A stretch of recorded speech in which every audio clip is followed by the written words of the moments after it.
구독, 좋아요 큰 힘이 됩니다. 안녕하세요. 일상을 자유롭게 여유롭게 설레이게 여가인입니다. 삶의 고통에서 벗어나 자유로워지는 방법이 있을까요? 아픔에서 벗어나 건강해지는 방법이 있을까요? 잠재력을 펼치고 아름다움의 통로가 될 방법이 있을까요? 오늘은 데이비드 호킨스 박사의 내 안의 위대함을 찾는 항복의 기술 놓아버림이란 책에서 소개된 자가치유 원리를 읽어드리겠습니다. 이 책에서는 놓아버리면 성공할 수 있다고 합니다. 어떤가요? 선뜻 다가오는 말인가요? 동서양의 많은 영적 스승들은 내려놓음, 놓아버리기, 흘려버리기, 항복하기 등에 대해 말해왔지요. 우리의 많은 애씀과 노력이 우리를 어디로 데려왔나요? 이 책에서는 노력 대신 항복에 대해 말합니다.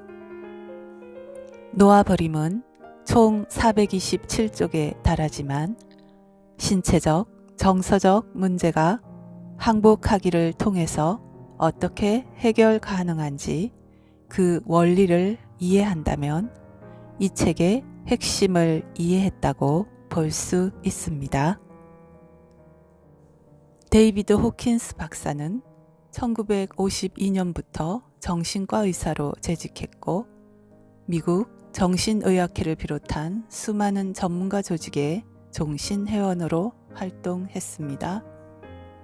특히 인간의 의식 수준을 1부터 1000까지 척도로 수치화한 의식 지도를 제시하면서 인간의 감정적, 영적 발달에 새로운 역사를 쓴 의식혁명을 시작으로 많은 저서를 출간하면서 세계적인 영적 스승으로 자리매김했습니다. 데이비드 호킨스 박사가 의사로서 스스로 자신을 치유하며 임상 현장에서 관찰한 결과를 통해 확립한 자가치유 원리입니다.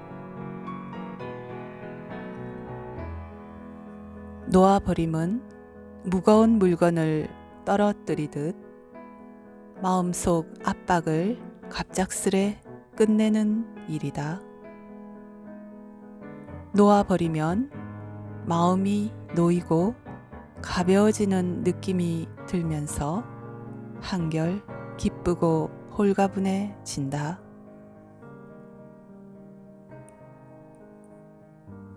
항복 상태란 창조성과 자발성이 마음속 갈등에 가로막히거나 방해받지 않고 나타날 수 있도록 특정 방면의 부정적 감정에서 벗어난 상태를 뜻한다. 생각은 사물이다. 생각에는 에너지와 형태가 있다. 마음은 생각과 감정으로 몸을 통제한다. 그러므로 몸을 치유하려면 생각과 감정을 바꿔야 한다. 마음에 품은 것은 몸으로 나타난다. 몸은 진정한 자아가 아니다.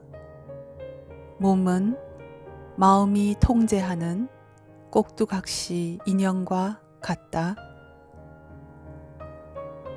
어떤 신념이 바탕에 깔려 있는지 기억하지 못하더라도 무의식적 신념은 병으로 나타날 수 있다.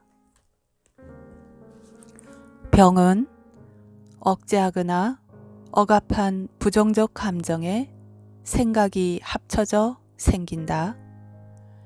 생각은 병의 특정 형태를 부여한다.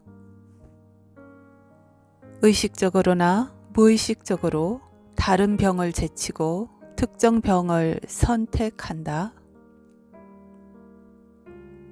생각은 억제하거나 억압한 감정이 일으키는 것이다. 따라서 감정 하나를 놓아버리면 그 감정이 일으킨 수천, 수만 가지 생각이 사라진다. 특정 신념 하나를 취소해 신념에 부여된 에너지를 물리칠 수는 있어도 생각 자체를 바꾸려고 애쓰는 것은 시간 낭비다. 어떤 감정을 항복하는 방법은 감정에 대해 비난하거나 판단하거나 저항하지 않고 감정을 그대로 놓아두는 것이다. 감정을 살펴보고 관찰할 뿐 수정하려 애쓰지 않고 그대로 느낄 수 있게 놓아둔다. 감정을 기꺼이 포기하고자 하면 때가 되면 감정이 다 떨어져 없어진다. 감정이 다시 거세게 일어날 수 있다. 이는 인식해 항복할 감정이 더 있음을 뜻한다.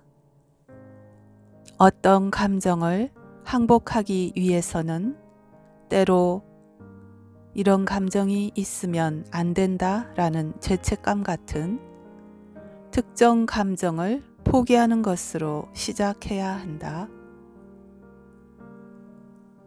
어떤 감정을 포기하기 위해서는 때로 감정의 바탕에 깔려 있는 보상을 인정하고 놓아버려야 한다. 감정은 진정한 자아가 아니다. 감정은 생겼다 없어졌다 하는 프로그램이지만 내면의 진정한 큰 나는 항상 그대로다. 그래서 더 이상 일시적 감정을 나 자신으로 동일시하지 않아야 한다. 생각을 무시하라. 생각은 내면의 감정을 끝없이 합리화하는 것일 뿐이다. 삶에서 어떤 일이 벌어지든 부정적 감정이 생길 때마다 항복하겠다는 의도를 변함없이 유지하라. 부정적 감정을 갖기보다는 자유를 원하겠다는 결정을 하라. 부정적 감정을 표출하지 않고 항복할 것을 선택하라. 긍정적 감정에 대한 저항과 회의적 태도를 항복하라. 부정적 감정은 포기하고 긍정적 감정은 나누라. 놓아버리고 나면 미묘하고 가벼운 기분이 따라온다는 점에 주목하라. 감정을 포기한다고 원하는 바를 얻지 못하는 것이 아니다. 오히려 감정을 포기한 덕에 원하는 일이 일어날 수 있는 길이 트인다. 삼투 현상을 통해 얻으라. 내가 원하는 바를 갖고 있는 사람의 오라 속에 끼어들라. 유유상종한다. 같거나 비슷한 동기로 움직이며 자신의 의식을 확대해 치유하려는 의도가 있는 사람들과 어울려라. 내면의 상태는 알려지고 전해지는 것임을 알아차려라. 말로 표현하지 않더라도 주변 사람들은 내가 느끼고 생각하는 바를 직감한다. 기법에 대한 저항을 놓아버려라. 기법 수행으로 하루를 시작하라. 하루를 마칠 때면 그날 활동에서 남은 부정적 감정을 모두 포기하는 시간을 가져라. 마음에 품은 것에만 영향을 받는다.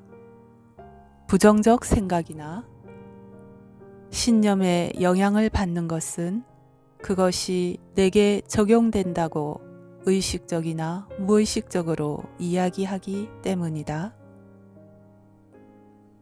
육체적 장애에 이름 붙이지 말라. 꼬리표를 붙이지 말라. 하나의 꼬리표는 하나의 프로그램이다. 실제로 느끼는 것, 즉 감각 자체를 항복하라. 우리는 질병을 느낄 수 없다. 질병은 마음에 품은 추상적 개념이다. 이를테면 우리는 천식을 느낄 수 없다. 무엇을 실제로 느끼고 있지? 하고 자문하면 도움이 된다. 예를 들어 가슴 속이 조이고 쌕쌕거리고 기침하는 육체적 감각을 그냥 관찰하라. 예컨대 공기를 충분히 마시지 못하고 있다 라는 생각을 느낄 수는 없다. 그것은 겁에 질린 마음속 생각일 뿐이다. 하나의 개념, 천식이라 부르는 프로그램일 뿐이다. 실제로 느끼는 것은 목구멍이나 가슴 속의 긴장 내지 조임이다. 같은 원리가 궤양이나 다른 장애에도 적용된다. 우리는 궤양을 느낄 수 없다. 가슴이 타는 듯하거나 찢어지는 듯한 감각을 느낀다. 궤양이라는 단어는 꼬리표이자 프로그램이라 자신의 경험에 꼬리표를 붙이는데 이 단어를 쓰자마자 자신을 궤양 프로그램과 동일시한다. 통증이라는 단어조차 프로그램이다. 실제로는 어떤 특정한 육체적 감각을 느끼고 있을 뿐이다. 이런 다양한 육체적 감각에 꼬리표나 이름 붙이는 일을 놓아버리면 자가치유 과정이 한결 빨라진다. 감사합니다. 구독, 좋아요 큰 힘이 됩니다.